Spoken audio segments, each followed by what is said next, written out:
Se fôssemos definir o cinema de Geraldo Sarno, seria uma espécie de cinema-ensaio. Para entender seu trabalho, é necessário levar em consideração sua militância no Centro Popular de Cultura, nos anos 60, na Bahia. Suas primeiras experiências cinematográficas foram filmes sobre camponeses e revolução agrária, mistos de documentário e ficção, feitos com negativos 16mm, em branco e preto, com revelação caseira e montagem manual. Hoje, sua obra conta com quase 20 filmes, entre eles alguns clássicos, como Coronel Delmiro Gouveia. Tudo isso parece um sonho e o último romance de Balzac. Geraldo Sarno é o entrevistado de hoje, aqui no Sala de Cinema. Geraldo Sarno, seja bem-vindo ao Sala de Cinema, é um prazer recebê-lo. Obrigado, prazer é meu. Geraldo, como começa o seu envolvimento com o CPC na Bahia dos anos de 1960? Meu Deus, você foi longe.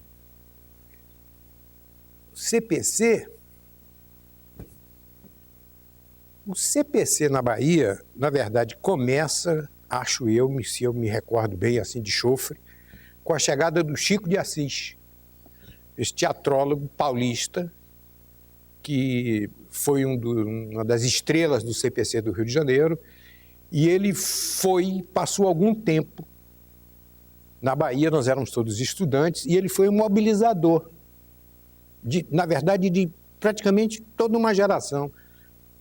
Entendeu? Tipo, que eu me lembre, Capinã, Manuel Araújo, o pintor, também participou. Manu.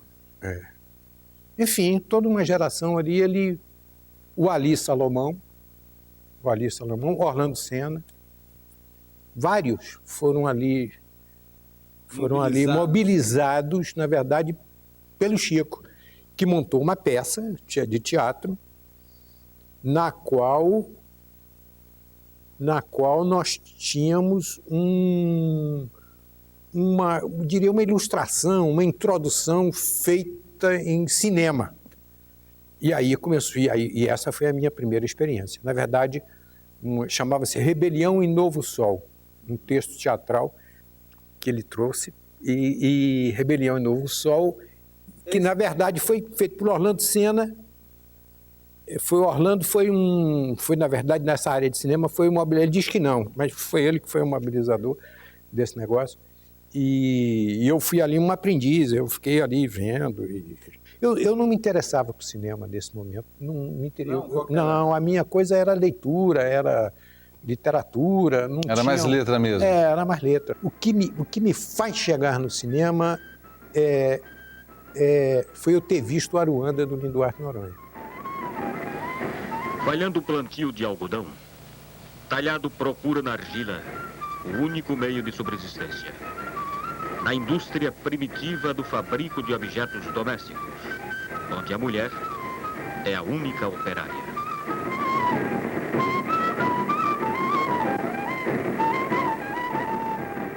O Aruanda é um filme, hoje, é um filme extraordinário. É um filme de uma simplicidade imensa, mas ele traz nele, pelo menos, alguns temas que são fundamentais para se compreender o cinema latino-americano. A questão do documentário e da ficção está ali presente, na estrutura do filme. É interessante que esse tema acaba perpassando várias de suas obras. Claro. Né? Lá no Abreu e Lima você vai discutir isso. Também. Né? Também. No próprio Balzac. Agora, isso não é programado, isso é porque você vai sendo levado, entendeu? Na verdade, você é arrastado a isso. Essa saída do documental vis-à-vis com a ficção, sim, ela surge por quê? Pela necessidade de você construir imagens sobre temas que você não tem imagens? Ou é um recurso também, não só de retórica, mas é um recurso de dramaticidade? De dramaturgia, na verdade. Eu acho que cada um tem uma postura, tá certo? Cada diretor, cada realizador pode ter uma postura em relação a isso. A minha, eu vou lhe dizer, eu comecei... Viramundo, eu comecei, por exemplo, interessado em compreender a realidade, para mim, é da classe operária. Tá certo? Então, eu queria compreender a classe operária de origem nordestina que trabalhava em São Paulo. Tá certo? Era esse movimento. Então, o movimento é esse. Tá certo? Não importa se é ficção ou é documentário. Isso para mim nunca teve a menor importância. Do ponto de vista da criação, do ponto de vista do realizador, isso não tem importância. Eu venho para cá, para o estado de São Paulo, devido à nossa lavoura que não tem saída, sabe? Trabalhamos com cacau. O cacau é nosso próprio. Então, não temos vendido. Colhemos o cacau, ele deu muito esse ano. Foi um ano que até produziu mais. Mas não temos vendido. Colhendo e depositando, sabe? É onde que meu pai mandou sair. Para vir aqui para o estado de São Paulo para ver se ganha um dinheiro. Saiu eu e outro irmão mais velho. Esse pensamento seu, ele está ligado a uma ideia daquela época, daquele período, ou seja, é uma pergunta, se a ideia, o filme tem que ir atrás da ideia. Ele acabava, então você, para levar ao público, para você construir, expor essa ideia, você podia lançar mão tanto do documentário e na falta de imagens para isso, você recorrer à ficção. É por causa disso? Não. Não. Tipo, demonstrar uma tese ou demonstrar... Para mim, não. Porque, veja, eu não tive, a não ser nesse curto período, em seguida, eu sou de uma geração e de fazer um trabalho que comecei com essa coisa documental, de tentar compreender aquele mundo, compreender por que houve o golpe de Estado, entendeu? O primeiro movimento foi esse. Comecei a fazer depois do golpe, depois de 64. Então, o Viramundo tenta responder isso também. Dizer, por que a classe operária... Que classe operária é essa que sofre um golpe desse e não reagiu? Eu acho que era isso, entendeu? O meu assunto é o seguinte, o salário para mim de 42 mil cruzeiros não dá por isso, porque tá 350 no quilo de feijão não é bom. 300 cruzeiros no quilo de arroz também não dá. Ganhar 42 mil cruzeiros, não pode comprar uma calça boa, não pode comprar um sapato bom. Para o pobre não dá, para mim mesmo eu acho que não dá. Agora não sei para os outros, que não sei a situação deles. Por que juntar êxodo rural com religiosidade? Pergunto. Porque a questão é porque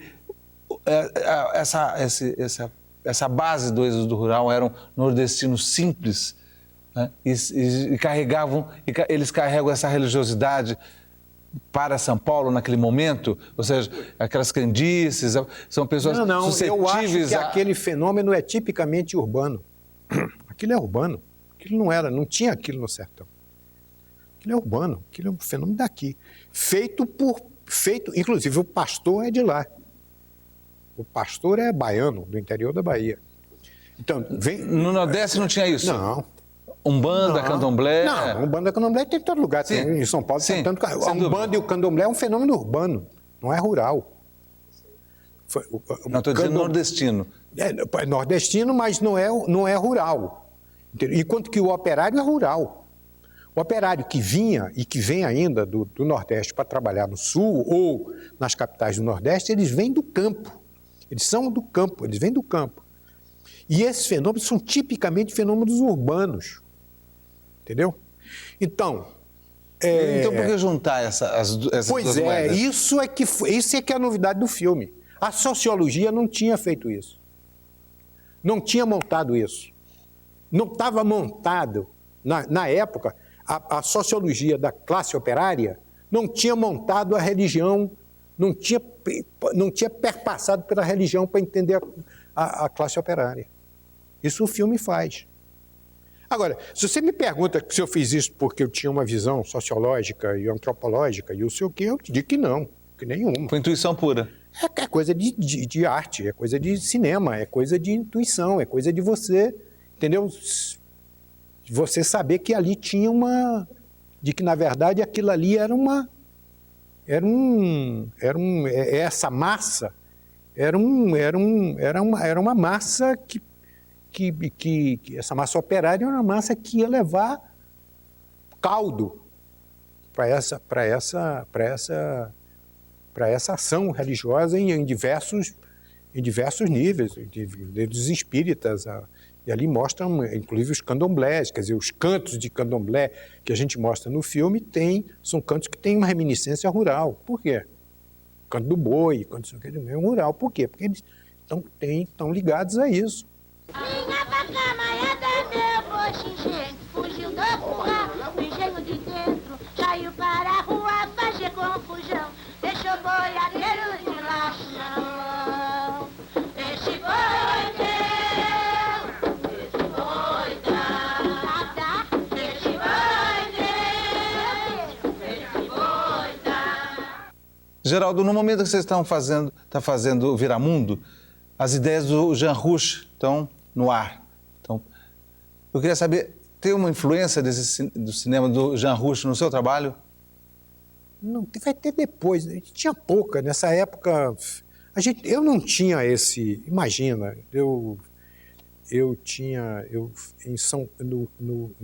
em Salvador, até 60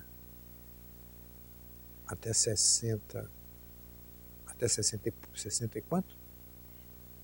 A época do Viramundo é 63, até 63, 62, eu fui algumas vezes ao Cineclube, tá certo? Então, e Jean Rouch, eu não vi nenhum Jean Rouch no Cineclube, pode até ter passado.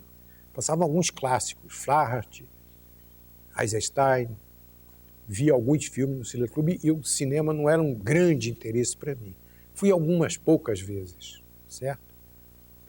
Depois, quando me interessei por cinema, na verdade, objetivamente, eu tinha viajado a Cuba em 63, dezembro de 62 para 63, pela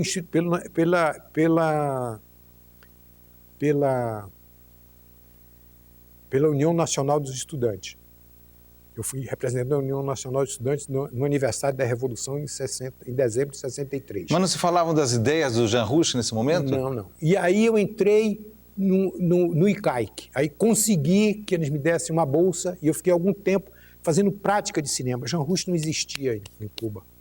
Jean Rouch é uma outra coisa. Cuba vivia o cinema num processo, outro que não tinha... Jean Rouch, o documentário tipo de Jean Rouch não existia em Cuba. Então, a minha experiência não dava Jean Rouch. Quando eu voltei, no final do ano de 63, foi para Salvador e, em seguida, veio o golpe. Eu vim parar em São Paulo e fiz o Viramundo. Eu não conhecia Jean Rouch.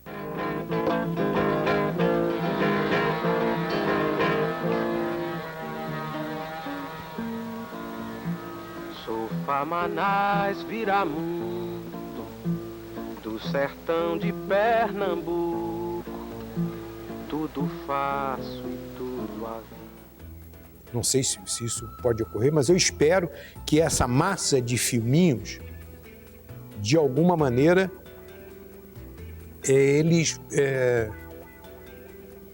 permaneçam como documentação de um certo cerne, de um certo momento, entendeu? Da expressão cultural, artística do povo brasileiro, entendeu?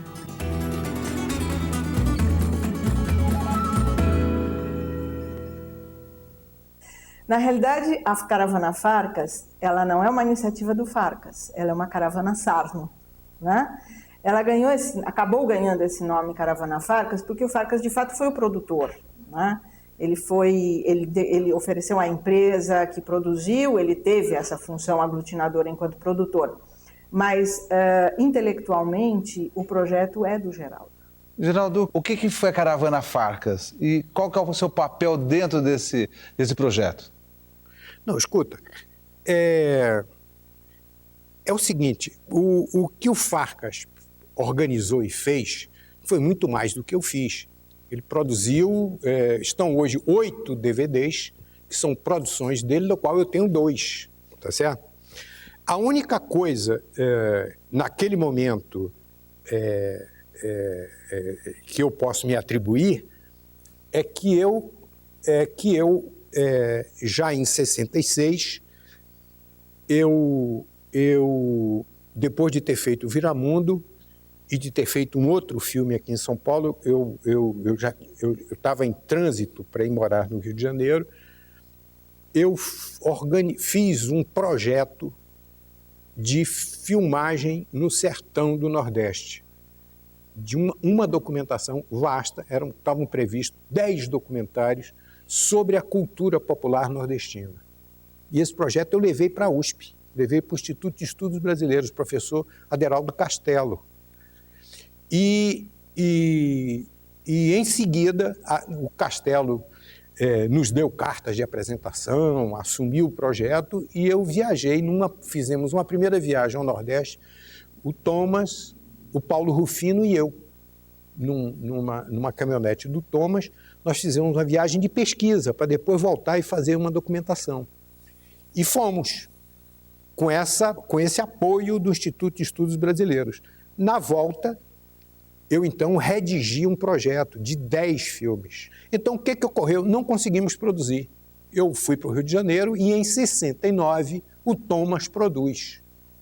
Então, na verdade, o que eu creio que a Marília está dizendo é que eu tinha esse projeto. De todos os realizadores que trabalharam com Thomas nesse momento e que filmaram no Nordeste, foram chamados pelo Thomas e o Thomas e fizeram os filmes que queriam fazer, mas Thomas os convidou, Paulo Gil foi convidado. Enquanto que, no meu caso, eu tinha um projeto pronto que ia fazer junto com a universidade. A universidade não fez, o Thomas produziu. Então, o Thomas foi o meu primeiro parceiro. Dessa segunda viagem, eu não mais filmei com o Thomas. Ele não foi mais o fotógrafo que trabalhou comigo. Eu trabalhei com Afonso Beato. Mas da primeira viagem que nós fizemos, que foi a de pesquisa... Ele estava junto. Ele estava junto com Paulo Rufino. Junto com Nossa Senhora, meu padrinho, nossas vozes, entoando seus louvores, meu padrinho, nossas vozes. Em Alto da Vitória, seu filme, você mistura realidade e teatro filmado. Por que esse recurso? Veja, porque esse projeto era do Paulo Emílio. Paulo Emílio tinha um compromisso com Mesquita, do Estado de São Paulo, de fazer um filme sobre Anchieta. Não é isso? Sobre Anchieta. E era o Mesquita, o irmão do Mesquita, que dirigia o teatro. Alfredo Mesquita. Alfredo Mesquita, e que tinha essa peça, que era um alto do Anchieta, o Alto da Vitória, escrito pelo padre Anchieta. E naquela época, em comemoração, estava chegando o famoso osso do santo, veio para o Brasil o osso, entendeu? Então, e o Paulo Emílio tinha acabado de criar, no Instituto de Estudos Brasileiros da Universidade de São Paulo, um núcleo de documentário. Que eu estava ligado, estava o professor José Aderaldo Castelo, que eu já lhe falei, e nós tinha um grupo que estávamos ali ligados a essa coisa da universidade, entendeu? Onde estava, inclusive, onde eu tinha colocado esse projeto que depois só vai ser produzido pelo Thomas, no Nordeste. O meu projeto de documentação de cultura popular. Também estava nesse grupo, junto com o professor José Aderaldo Castelo. Então, veja, esse filme surgiu a partir disso aí. Agora, se você quiser que eu me lembre o que o Paulo Emílio queria e o que nós fizemos, na verdade, nós fizemos uma documentação da chegada do osso e depois fomos filmar o teatro e colocamos em algumas locações históricas o teatro. Tiramos de dentro do teatro e filmamos em algumas locações históricas, numa igreja de Itu, entendeu? Do alto do edifício. Itália. Então, juntar o teatro filmado e a realidade foi um acaso? Foi o acaso da encomenda, o acaso da necessidade? Não foi um acaso. Eu articulei essa coisa. Entendeu? Carapicuíba, eu articulei filmar. Tinha que filmar o teatro, porque era uma peça do Anchieta. Eu penso que a ideia básica do Paulo Emílio, a ideia básica, o projeto básico era filmar o teatro, filmar uma peça Então a gente bolou filmar, isso fomos nós, vamos filmar em locações históricas a corresponder de certos momentos da peça, a gente vai colocar Foi isso que nós pensamos, tá certo? E fizemos uma documentação da chegada do osso. E empatamos aí. Eu, como nunca tive, você sabe disso, eu já disse, falei sobre isso, inclusive, nunca fiz uma distinção maior entre ficção e documentário, entendeu? Já aconteceu aí de primeira, entendeu? Geraldo, entre 68, 70, 70 e pouco, você faz uma série de filmes tendo o homem nordestino como tema principal. Estou pensando, por exemplo, no Padre Cícero, no Viva Cariri. É a série do... O que esses temas tinham a dizer para você, que o leva a se dedicar tanto tempo a esse temário? É essa coisa. Da mesma forma que no caso do Viramundo, eu me sentia meio Viramundo, entendeu? Numa cidade como São Paulo, chegar a São Paulo, eu me sentia aquilo, eu estava sensível para aquele projeto. Eu tinha sensibilidade para isso.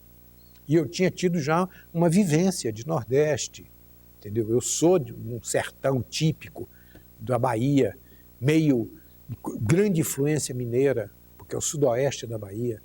A verdade, a nossa influência maior ali no sudoeste, para mim, é mineira. Eu sou meio mineiro e baianeiro, né?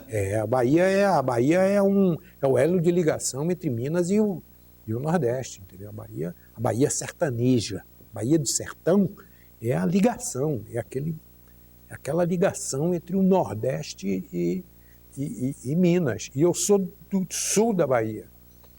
E aquela coisa é muito forte. Então é isso, entendeu? Esses temas você acreditava que eram importantes trazer para o documentário? Religiosidade do Padre Cícero? Sem dúvida nenhuma. Não, a cultura nordestina.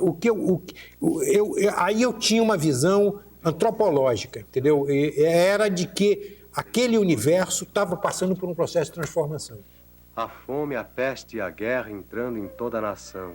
E demais o comunismo, a maior perseguição, vindo já nos socorrer, padrinho Cícero Romão. Ó, se meu padrinho Cícero a esse mundo voltasse, arrebatasse o castigo, com o comunismo acabasse, nos botasse uma benção e pro céu nos levasse, que prazer nós não teríamos se meu padrinho chegasse. Geraldo, os seus filmes, pelo menos esse núcleo de filmes, sem dúvida alguma, ajuda a compreender a cultura nordestina.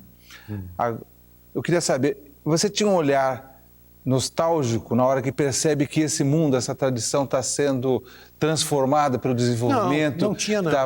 Era não empreendido? Tinha nostalgia, não. Eu fazia como uma intenção política disso, de salvar, mostrar o valor disso e de saber que a futura geração já não seria igual àqueles. Isso eu tinha clareza absoluta. Mas eu nunca fui nostálgico. Eu não tenho essa atitude, não tenho mesmo esse tipo de atitude. Não fui nostálgico. Eu via como valor. E acho e espero, não sei se isso pode ocorrer, mas eu espero que essa massa de filminhos, de alguma maneira, eles permaneçam como documentação de um certo cerne, de um certo momento, entendeu? Da expressão cultural, artística do povo brasileiro, entendeu? Lampião praticou tudo que brigou com a polícia. Atacou vários fazendeiros, usou de marcha vilícia. A matéria acabou, se resta somente a notícia.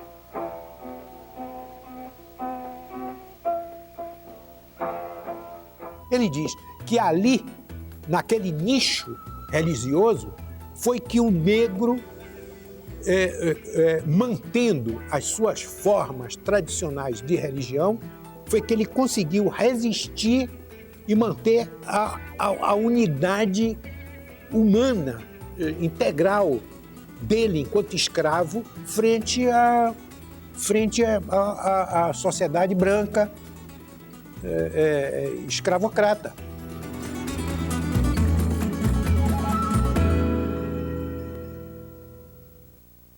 É impossível você documentar o homem brasileiro, e particularmente você documentar o homem brasileiro nordestino, sem que o elemento da religiosidade esteja escondido, né? Ele tem que aparecer porque isso é integrante da cultura do homem brasileiro e do nordestino em particular. Eu acho que é nessa medida que essa religiosidade surge na obra do Geraldo e da qual ele não foge, apesar dele ser um intelectual marxista, não é? Geraldo, em Viramundo, a religiosidade surge como o ópio do povo. Em outros filmes seus seguintes, como Iaô, a religiosidade já surge como um símbolo de resistência. O que mudou na sua visão sobre esse fato, a religião? Mudou nada. Não tem mudança. Não tem mudança. O marxismo, tá certo? Quer dizer, vamos tentar responder a sua pergunta primeiro. Obrigado.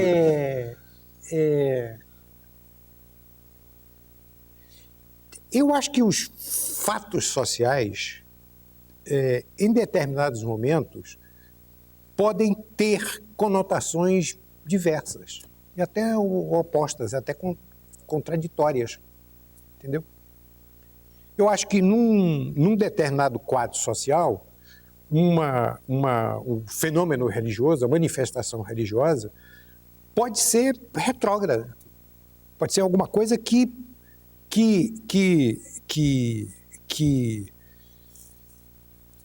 empate, que detém o movimento social. E em outros momentos, não. No caso da religião do Iaô, no caso da religião africana ali, isso o Roger Bastide botou muito claro, que era um intelectual marxista. Os livros de pesquisa do Roger Bastide, ele diz que ali, naquele nicho religioso, foi que o negro, mantendo as suas formas tradicionais de religião, foi que ele conseguiu resistir e manter a unidade humana, integral dele enquanto escravo frente à sociedade branca escravocrata. Entendeu? Teve a função de resistência, claríssima. Isso está em Roger Bastide, que era um intelectual de formação marxista. Geraldo, você, nos imaginários do seu outro trabalho, você pega lá aquele santeiro, sim, Mestre Noza, se não me engano. Começa com Noza e termina com você usa como um emblema da religiosidade brasileira. Agora, por que essa aproximação do santeiro e, por meio dela, você fazer essa investigação sobre esse ato de fé do povo brasileiro, no caso nordestino? Olha, veja bem, uma questão que eu já falei isso várias vezes, inclusive, mas uma questão que sempre me preocupou na época era, e eu ainda não tinha essa clareza, e o Ottaviani me ajudou muito a entender, era qual era o que pensava o artesão, o que significava o ato do artesão, entendeu? Eu encontrava em Mestre Noza, e sobretudo no Valderedo, que se dedicavam durante anos a um trabalho religioso, porque eles trabalhavam sobre a Bíblia, um fazendo gravuras e outro fazendo imagens, e eram temas bíblicos. E eles eram agnósticos, sobretudo o Valderedo. O Noza, talvez não tanto, mas o Valderedo era agnóstico. E ele, inclusive no filme, ele revela a visão dele do mundo e a não religiosidade dele, nenhuma. E aquilo me... Eu dizia, mas como, Valderedo, você pode ficar anos fazendo os 12 apóstolos, a vida de Cristo, entendeu? O Apocalipse, e não acredita. Ele falou, que importância tem isso? Eu quero é vender. Eu preciso alimentar minha família. Não creio na existência da alma, nesse negócio de ter o céu, o inferno, o purgatório, não. Religião, política e futebol, mas são coisas analgésicos, né? Um se dá com o outro, se dá com o outro, outro se dá com o outro, é assim, né?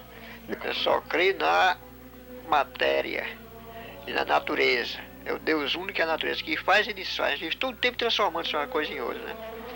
Em Deus é um Fogo, você tem um olhar sobre a igreja militante, a igreja da teologia da libertação. É interessante porque o cinema novo, né, já olha a igreja, aliás, não olha a igreja, né, quase despreza o papel da igreja no processo social brasileiro. O que te leva a fazer Deus é um Fogo? O que me levou a fazer Deus é um Fogo, no primeiro momento, foi uma sequência que está no Terra Queima. O Terra Queima é um filme sobre a seca no sertão, que eu nunca tinha filmado. Eu filmei em 84 o final de uma seca que durou de 4 para 5 anos, período Figueiredo. E a coisa foi braba. Eu cheguei no final. E esse filme tem coisas muito interessantes. Tem coisas muito interessantes esse filme. Eu espero ver se no próximo ano, se eu conseguir voltar, porque ele está praticamente inédito. E esse filme tem uma sequência feita num sertão da Bahia, no sertão de Canudos, em que um padre tinha feito uma mobilização camponesa que eu cheguei a documentar. Ele estava uma mobilização extraordinária, extraordinária. Centenas, milhares de camponeses mobilizados em comunidades com perspectiva crítica e política. E eu, pela primeira vez, vi e documentei e ouvi um discurso crítico camponês não, como é que eu diria, não formal, não de partidos, não era formalizado, não era de partido de esquerda, não era comunista, mas era um falar que vinha de dentro, independente, próprio de quem pensa. Na Constituição diz o seguinte, que todo trabalhador, para viver em condições normais, tem que ganhar um salário, nunca pode ganhar menos de um salário. E agora eu pergunto a vocês, ganhando 15.300 cruzeiros, está ganhando salário, companheiro? Eu considero isso uma esmola. Isso é descaso das autoridades. Então, isso e essa coisa do padre, desse padre, em Canudos, me despertou para alguma coisa que era esse movimento religioso. Eu falei, o que é isto? Entendeu? Eu quis fazer um filme sobre isso na América Latina. E no ano seguinte, eu vou pegar, na verdade, a decadência desse movimento. Já é um movimento de decadência.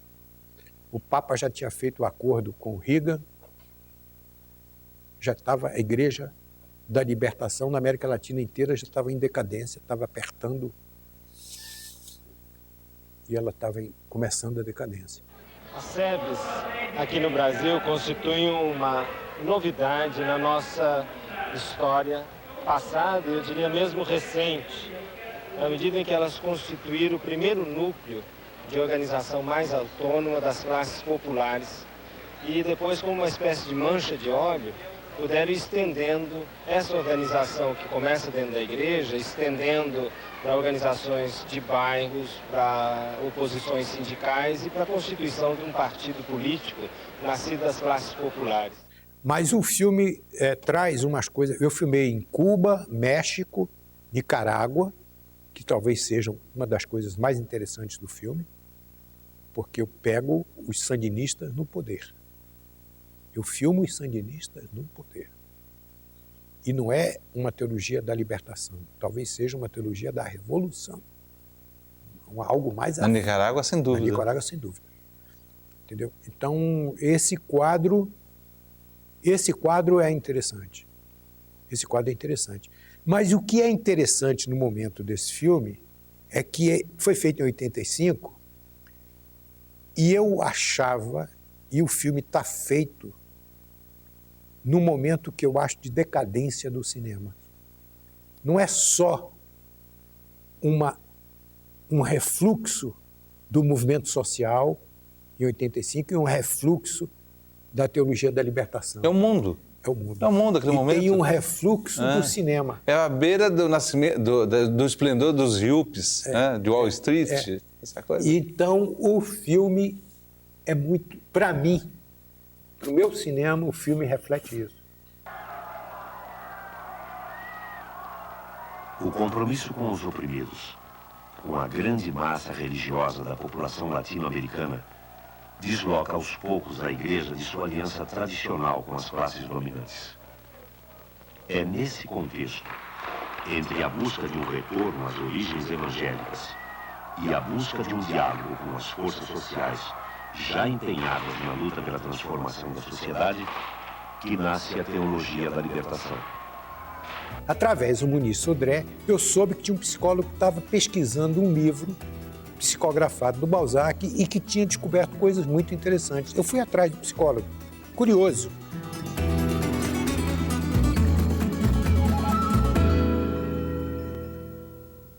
Geraldo, Pica-Pau Amarelo, seu filme, você mistura Monteiro Lobato e algumas figuras do universo pop americano, por exemplo. Esse filme é uma desilusão sua com o viés engajado? Não. Esse filme, eu acho que não é um filme realizado. Eu não gosto desse filme. Entendeu? Esse filme, eu tentei fazer algo e que eu acho que eu não alcancei fazer, entendeu? Eu acho que ele é minha desilusão maior para com um filme que tenta o mercado. Depois disso, eu nunca mais tentei. Eu vi que não era por aí, que você não faz o filme e acha que ganha o mercado porque faz o filme. Entendeu? Não é isso. As regras são várias outras, né? Eu acho que,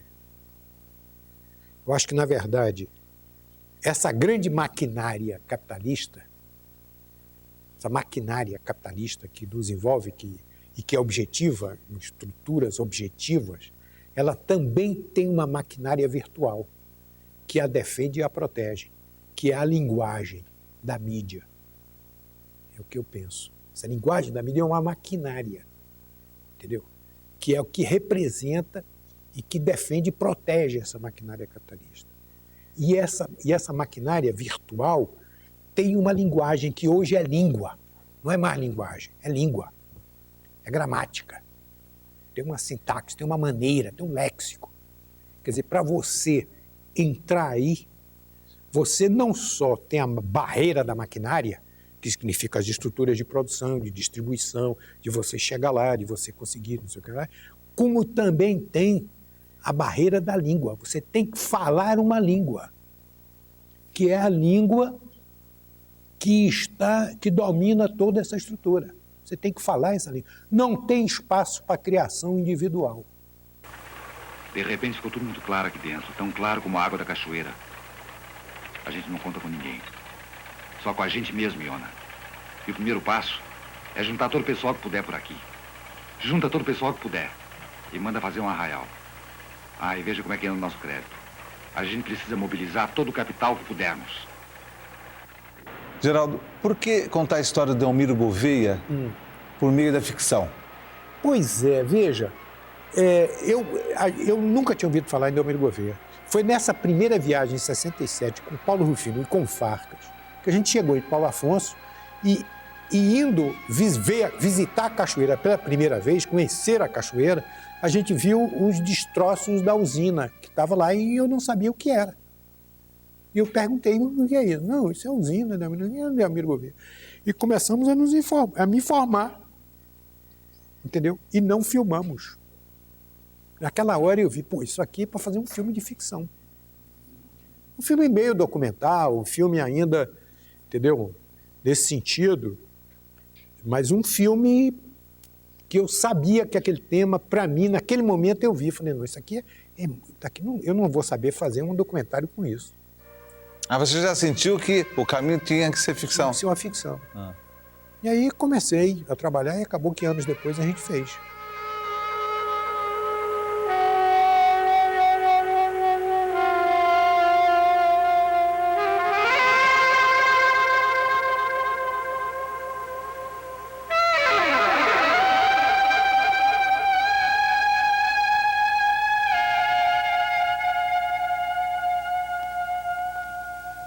O seu filme sobre o general Abreu Lima, Tudo Isso Parece um Sonho, me parece que traz no seu cinema, recentemente, várias dessas discussões que você travou aqui. Esse filme é um testamento seu sobre o fazer cinematográfico? Não, testamento nunca. Bom, uma prestação de contas. É uma reflexão sobre o fazer cinematográfico. É uma reflexão. Eu, há muitos anos que não filmava. Eu estava envolvido em outras coisas e também com dificuldade de filmar. Quer dizer, eu acho que... Eu voltei a filmar por causa do governo Lula. Eu acho que é o negócio dos editais.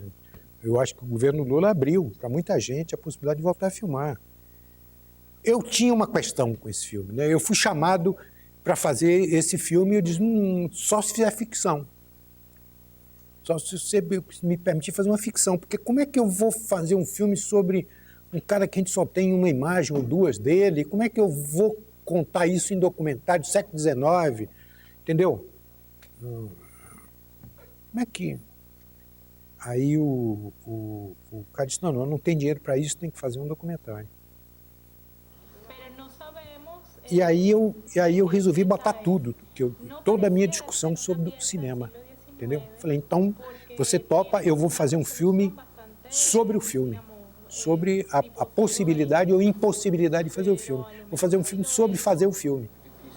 Porque fazer um documental sobre alguém e sobre um siglo que não tem muitas imagens, nem Brasil nem acá, é um desafio. E fazer um documental de 1h30, como llenar de imágenes isso. Então, este é um tema do documental, da impossibilidade de fazer. Geraldo, o seu filme, O Último Romance de Balzac, aí temos um mergulho na criação. Né? Você vê que é quase a mesma coisa do fazimento, né? A desmontagem do relógio da criação. Né? Como que você vai parar nesse livro, nessa história? Não, que é a história de um livro que é psicografado pelo Balzac. Pelo Balzac, né? Olha, eu soube disso através de um amigo. Eu soube desse livro através de um amigo. Aliás, eu não soube do livro do Valdo, do médium. Eu soube da pesquisa do Osmar, do psicólogo, através como é que ele chama? Muniz Viana. O Muniz Sodré. Muniz, perdão. Através do Muniz Sodré, eu soube que tinha um psicólogo que estava pesquisando um livro psicografado do Balzac e que tinha descoberto coisas muito interessantes. Eu fui atrás do psicólogo, curioso. Eu fiquei curioso com isso, porque conheço o Muniz, sei que o Muniz não se entusiasma por coisas que não são importantes, e eu fui atrás do psicólogo, e isso tem mais de 15 anos, sei lá quantos anos tem isso, né? Mais de 15 anos. Ele ainda não tinha escrito o livro dele, mas ele estava cheio de papéis, e ele me deu algumas informações sobre o que ele estava fazendo, e eu achei uma coisa extraordinária, achei aquilo interessante. Então, aí eu saí do corpo e encontrei com Balzac. Ele tinha tido uma vida no intervalo, desde que ele morreu até a época que eu encontrei com ele, na década de 60. Você veja bem, aquilo já fazia mais de 100 anos daquela morte dele. Em 99 eles completaram o bicentenário da vida dele, você sabe, em 99, isso faz 4 anos. Agora, o que se passa? Naquela ocasião eu não tinha muito contato, nem era afeito aos processos do Balzac. Eu sabia da existência da comédia humana, mas não tinha lido nada daquilo. Então aí eu saí e ele se apareceu como Balzac mesmo. Você pega lá o psicólogo e o médium, né? A pessoa que... Então, que psicografou, recebeu o livro do Balzac. Isso. Tudo bem. Contando assim, parece uma coisa banal. Certo? Só que você procura apresentar toda essa articulação de outra maneira. Por exemplo, os depoimentos do psicólogo são maravilhosos. Quando ele fala, por exemplo, da Venturina, né, aquele detalhe, a pedra do anel do personagem, ele faz toda aquela pesquisa, aquilo é incrível, né? É esplendoroso o raciocínio dele. Ou seja, você apresenta, você começa a desmontar a criação.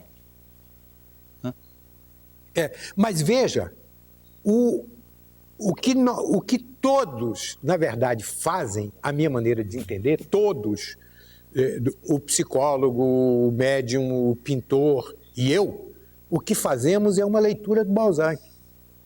Todos nós estamos fazendo uma leitura do Balzac. O médium, ao escrever um romance ditado por Balzac, ele está fazendo uma interpretação do Balzac.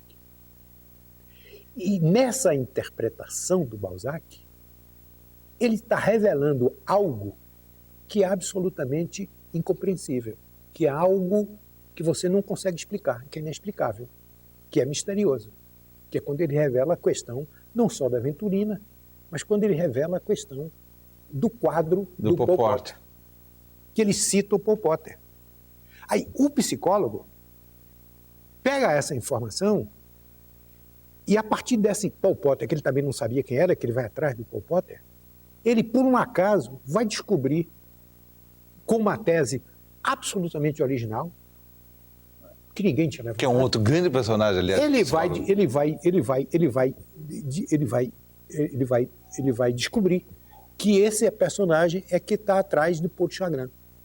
Que o Balzac, na verdade, se inspira em Paul Potter para escrever o Paul de Chagrin, que o Rafael é, na verdade, um duplo do Paul Potter, além de ser dele mesmo, do próprio Balzac.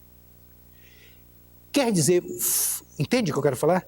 Quer dizer, isso tudo é criação, isso tudo é processo de criação. Como é que o psicólogo cria, como é que o médium cria, como é que o pintor fazendo um pasticho, e todos fazendo pasticho, de uma certa maneira fazendo pasticho. É o caso do filme mudo dentro do seu filme. Então, mesmo. Quando nós decidimos, porque não encontramos filmes mudos, porque estão todos perdidos, não existem mais, nós decidimos fazer um filme, nós estamos assumindo também, de alguma maneira, fazer um pasticho de filme mudo, que vai tentar colocar o quê? Algumas das questões que nós consideramos centrais no processo de criação do Balzac, como tema e como forma de apresentar, que é essa personagem desse escritor, desse artista, que é o Rafael, e todo o entorno daquele capitalismo nascente naquele momento. Então, esse é o filme, quer dizer, esse na verdade é um ensaio, é um filme-ensaio, entendeu? Em que a gente está... É verdade. Entendeu? É isso. E aí, a senhora da iconografia, que de início havia dito que nada tinha encontrado, ela me disse: Osmar, eu encontrei um catálogo de 1843 e tem uma reprodução em água forte dessa pintura. E quando ela abriu o livro, entende, sobre uma imensa mesa, eu fiquei espantadíssimo, porque lá estava toda a consulta espiritual. Quer dizer, ele havia realmente feito uma transposição. Então eu vi que realmente o texto era de uma seriedade que valia a pena um engajamento prolongado. E esse engajamento custou-me 7 anos de trabalho. Geraldo Sarno, obrigado pela sua entrevista no Sala de Cinema, foi um grande prazer. Prazer foi meu, eu que agradeço a vocês, foi ótimo, adorei. Lamento estar um pouco rouco aqui com essa minha gripe, mas... Enfim. Até o próximo Sala de Cinema, conta as histórias e grandes personagens do cinema brasileiro. Até lá.